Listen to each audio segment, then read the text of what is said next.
Hi there, hi everyone. So welcome to Coursight and again we are back again with this topic sequence and series.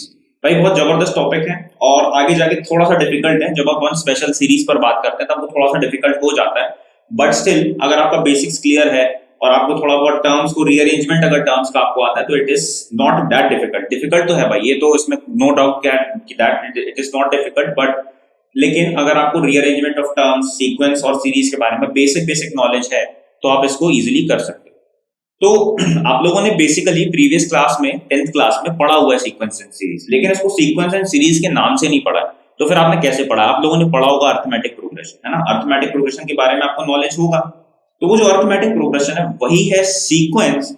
And जब उस arithmetic progression का आप summation करते हो, sum निकालते हो, find the sum of first 50 natural numbers, तो ये एपी के फॉर्म में है जिसका आप सम कर रहे हो, तो that is known as series. ठीक है, तो सीक्वेंस बेसिकली कैसा होता है? सीक्वेंस में हम टर्म्स को लिखते हैं विद बाय डिफरेंशिएटिंग बाय किससे? इन कॉमा से, है ना? सीक्वेंस में जो आपका सीक्वेंस है ना, सीक्वेंस, उसमें जो टर्म्स होते हैं, टर्म्स को आप कॉमा से डिफरेंशिएट करके लिखते हो, कॉमा से डिफरेंशिएट करके लिखते हो। ठीक है, ठीक, ये है भाई एक बात। अब सीक्वेंस का अगर आप एक्चुअल डेफिनेशन देखोगे, if you check the actual definition of sequence, जो कि हमारा एनसीईआरटी टेक्स्ट बुक में नहीं दिया होता है, हायर मैथमेटिक्स में जाओगे तब आपको सीक्वेंस का एक्चुअल डेफिनेशन पता चलेगा। तो मैं उसको ऐसे ही रफली बता रहा हूं आपको, बिकॉज आपके सिलेबस में इंक्लूडेड नहीं है, दैट्स व्हाई मैं उसका एक्चुअल डेफिनेशन नहीं बता रहा हूं, बट स्टिल आपको एक आइडिया देता हूं कि भाई होता क्या। तो सीक्वेंस बेसिकली एक फंक्शन होता है भाई। फंक्शन के बारे में हमने लेक्चर बनाया हुआ है। It is a rule which connects one set to the other, connecting every element of the domain to the unique element of codomain. ये सब अपन लोगों ने वहां पे चर्चा कर चुके हैं, तो आप उस लेक्चर को देख सकते हो अगर आप चाहो तो। अगर आपको फंक्शन में डिफिकल्टी या कोई डाउट्स है तो उससे वो एकदम क्लियर हो जाएगा। बहुत जबरदस्त बढ़िया लेक्चर।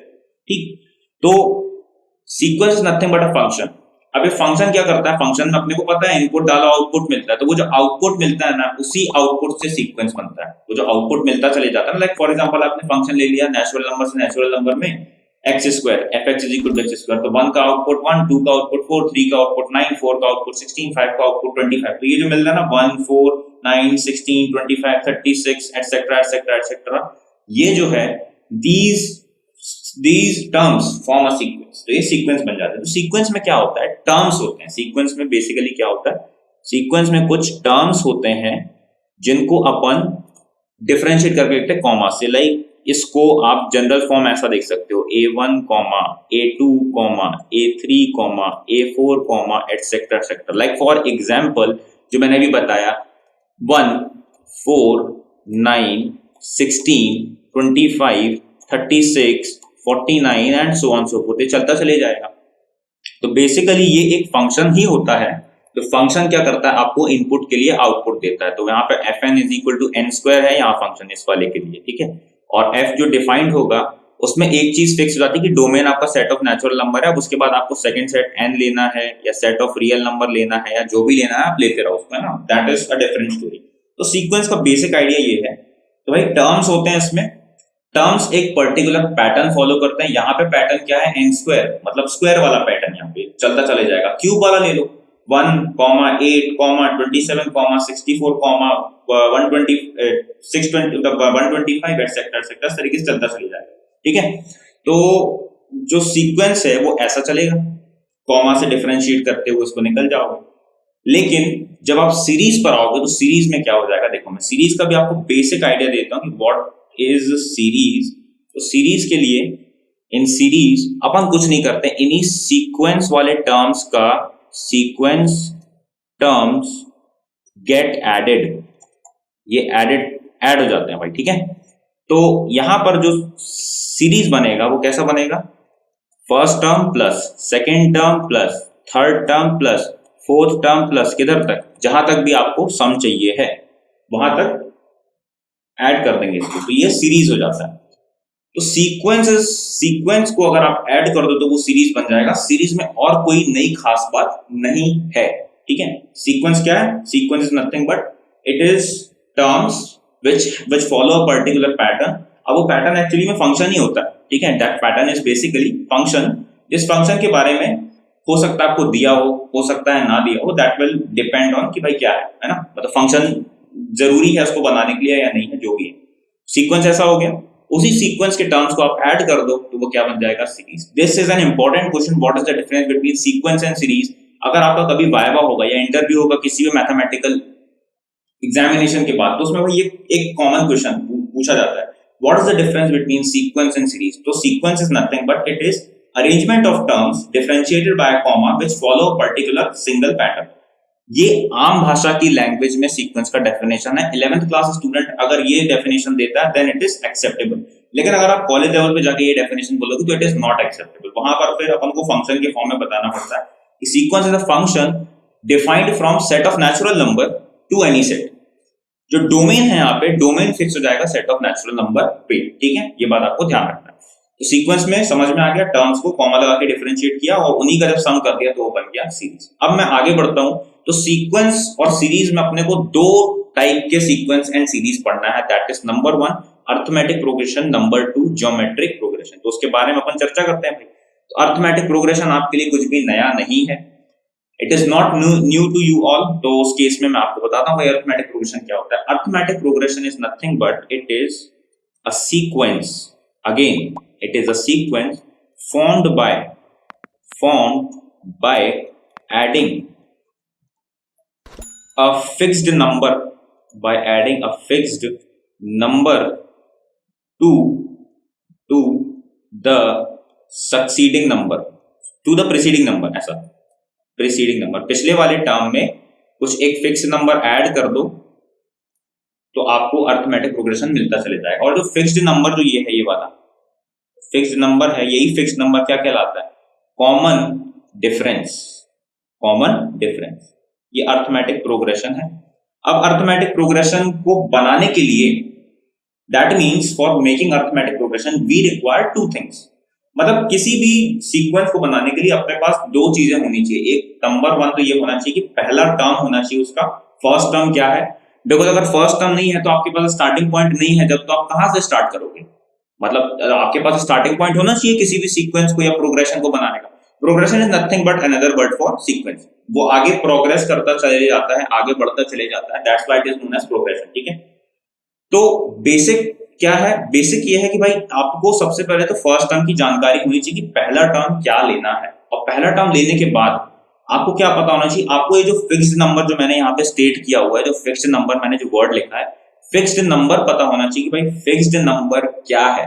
बिकॉज अगर फिक्स्ड नंबर नहीं पता तो फिर आप प्रोग्रेस नहीं कर पाओगे। पहला टर्म तो लिख दोगे लेकिन उसके बाद क्या आने वाला है वो आपको नहीं पता चलेगा। तो जनरल टर्म में अपन लोग इसको जनरली क्या बोलते हैं, समझने की कोशिश करते हैं कि लेट ए फर्स्ट टर्म, ए आपका जो क्या है फर्स्ट टर्म है, और जो डी है that is the fixed number जिसको अपन टेक्निकल लैंग्वेज में कॉमन डिफरेंस बोलते हैं, ठीक है, कॉमन डिफरेंस बोलते हैं। तो जो इसका जनरल फॉर्म होगा किसका, अर्थमेटिक प्रोग्रेशन का जनरल फॉर्मेट वो कुछ इस टाइप का होगा। भाई आपने फर्स्ट टर्म लिया, फिर आप उसमें फर्स्ट टर्म में डी ऐड कर दोगे तो आपको सेकेंड टर्म मिल जाएगा। फिर आप क्या कर दोगे, सेकेंड टर्म में डी ऐड कर दोगे तो आपको थर्ड टर्म मिल जाएगा। फिर आप क्या करोगे, थर्ड टर्म में, ये थर्ड टर्म है, इसमें डी ऐड कर दोगे तो फोर्थ टर्म मिल जाएगा। ऐसे करते करते आप चलते चले जाओगे। तो ये बनेगा कैसा, ये कुछ ऐसा बन जाएगा, A plus A comma comma A plus D comma A plus 2d comma A plus 3d and so on so fourth.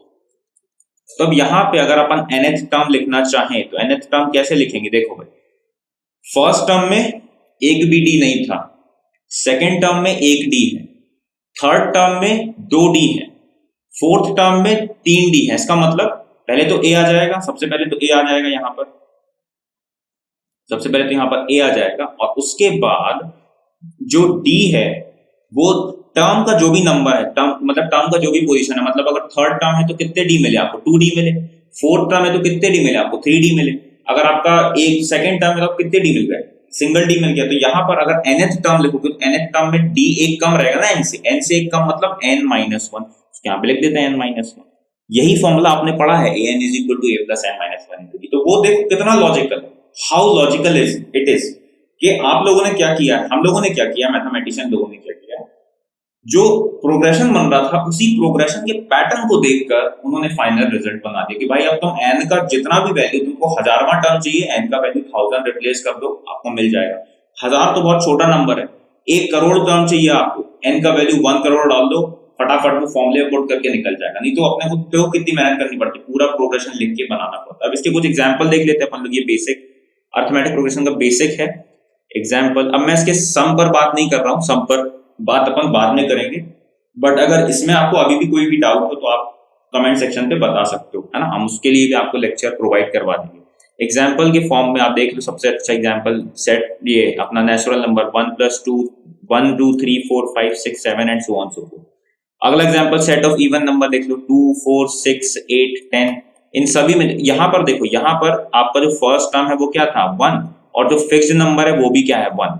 जो अगला एग्जाम्पल मैंने लिखा, अगले एग्जाम्पल में फर्स्ट टर्म है आपका 2, और जो फिक्स्ड नंबर है जो कॉमन डिफरेंस वो भी 2। अब और एग्जाम्पल लिख लेते हैं, लाइक फॉर एग्जाम्पल 1 4 7 10। तो इसमें जो है ये, तो यहाँ पर आपका फर्स्ट टर्म क्या है, फर्स्ट टर्म है आपका 1, ये आगे बढ़ता चले जाएगा, और जो कॉमन डिफरेंस है वो है 3। नॉट ओनली दिस, आप डिक्रीजिंग सीक्वेंस भी बना सकते हो, 100 99 98 97। ये भी एक एपी है जिसमें पहला टर्म क्या है आपका 100, और जो कॉमन डिफरेंस है वो क्या है -1। तो नेगेटिव कॉमन डिफरेंस भी हो सकता है।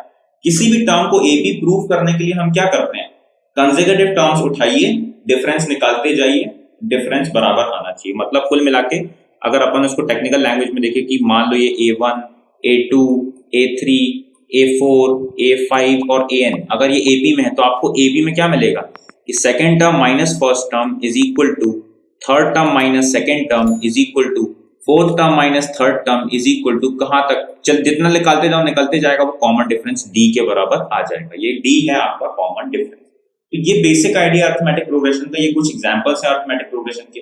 अर्थमेटिक प्रोग्रेशन पे डिटेल स्टडी करना आपने को 11th क्लास में कि भाई अगर ये वाला टर्म इतना, ये वाला टर्म इतना, तो बताओ वो वाला टर्म कितना। अगर ये वाले टर्म का सम ये वाले टर्म के सम के बराबर है तो इतने टर्म का सम प्रूव कर दो, 0 आ जाएगा। अगर ये टर्म ऐसा है, ये वाला टर्म वैसा है, तो टर्म कैसे होंगे। मैं एब्स्ट्रैक्ट फॉर्म में बता रहा हूँ आपको, but still you will have a idea कि भाई किस तरीके से प्रॉब्लम या क्वेश्चन आ सकते हैं। आप इसके और भी मेरे लेक्चर्स देख सकते हो। अब इसी तरीके से जैसा कि अर्थमेटिक प्रोग्रेशन बना है, बिल्कुल उसी तरीके से अपन क्या बनाने वाले हैं, ज्योमेट्रिक प्रोग्रेशन। ये थोड़ा सा नया है आपके लिए, लेकिन बेसिक क्राइटेरिया इसमें भी वही रहेगा। इसमें बेसिक क्राइटेरिया क्या रहेगा, सबसे पहले तो आपको फर्स्ट टर्म पता होना चाहिए, जो कि मैंने आपको प्रीवियस वाले में बता दिया कि फर्स्ट टर्म क्या होना चाहिए, फर्स्ट टर्म आपको पता होना चाहिए, नोन होना चाहिए। यहाँ पे भी फर्स्ट टर्म के लिए अपन सिंबल यूज ए करेंगे। लेकिन यहाँ पर प्रोग्रेशन बनता कैसे है, प्रोग्रेशन बनता है बाय मल्टीप्लाइंग। वहां पे क्या था, एडिंग था, यहां पर है by multiplying a single number or fixed number to the preceding term. वहां पर आप कैसे करके बना रहे थे, वहां पर आप ऐड करके बना रहे थे प्रीसीडिंग नंबर, वहां पर आप ऐड करके बना रहे थे। यहां पर आपको कैसे बनाना है, मल्टीप्लाई करके। तो जो मल्टीप्लाई करोगे जिस फिक्स्ड नंबर को, उस फिक्स्ड नंबर को हम लोग बोलते हैं common ratio, that is R। तो इसका जो जनरल फॉर्मेट होगा, वो जनरल फॉर्मेट कैसा रहेगा, that general format will be this type. पहला टर्म, फिर क्या किया, पहले टर्म में कॉमन डिफरेंस मल्टीप्लाई, फिर क्या किया, सेकेंड टर्म में कॉमन रेशियो मल्टीप्लाई, फिर फोर्थ वाले टर्म में क्या करोगे, जो थर्ड वाला टर्म है उसमें R का multiply, and so on so fourth, R multiply होता चले जाएगा। तो ये कैसा बन गया, A, AR square, AR cube, किधर तक जाएगा, nth टर्म तक जाएगा। तो nth टर्म कितना आएगा, देखो फर्स्ट वाले टर्म में एक भी R नहीं है, सेकंड वाले टर्म में एक R है, थर्ड वाले टर्म में 2 R है, फोर्थ वाले टर्म में 3 R है। तो nवे टर्म में कितने R होंगे, n-1। तो ये A R to the power n-1, ये उसका जनरल टर्म बन जाएगा भाई, general term of geometric progression, ये is equal to A R to the power n-1। हालांकि इसको और ज्यादा डिटेल में अपन डिस्कस करेंगे जो अपन इसका प्रॉब्लम है, ठीक। ये हो गया। अब इसके एग्जाम्पल देख लो, इसके कुछ एग्जाम्पल्स अपन लोग ऐसे बना लेते हैं कि सपोज अपन ने ले लिया 2, आपको एक फिक्स नंबर चूज कर लो 4, 2 4 जा 8, 8 4 जा 32, 32 4 जा 4 2 जा 8 एंड 4 3 जा 12। इस तरीके से ज्योमेट्रिक प्रोग्रेशन बनता चले जाएगा। अब एक और एग्जांपल ले लेते हैं, सपोज 3 ले लिया तो 3 2 जा 6, 6 2 जा 12, 12 2 जा 24, 24 2 जा 48। ये अपन 2 का मल्टीप्लाई करते चलेगा तो यहाँ पर जो फर्स्ट टर्म है वो कितना है 2 और जो कॉमन रेशियो है वो कितना है 4। इस केस में आपका जो फिक्स्ड फर्स्ट टर्म है वो कितना है 3 और जो कॉमन रेशियो है दैट इज कितना अपना 2। ठीक है, तो इस तरीके से मैंने दो एग्जांपल ले ली ज्योमेट्रिक प्रोग्रेशन।